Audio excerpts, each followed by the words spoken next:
Құрметті қазақстандықтар, Қазақстан Республикасының Қоғамдық даму министрлігі алғаш рет Жомарт жүрек сыйлығын ұсынады. Жомарт жүрек сыйлығы бұл рухани жаңғыру бағдарламасының атамекен кіші бағдарламасы шеңберінде ұйымдастырылып отырған бірегей жоба. Аталған сыйлық туған өлкенің дамуына елеулі үлес қосқан меценаттарға, белсенді тұлғаларға, бизнес құрылым өкілдеріне, еріктілерге және түрлі ұйымдарға табысталатын болады.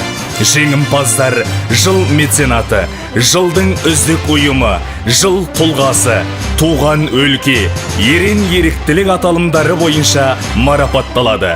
Жобаның үздігін бірге анықтайық. Қатысушыға дауыс беру жомартжүрек.com сайты арқылы жүзеге асырылады.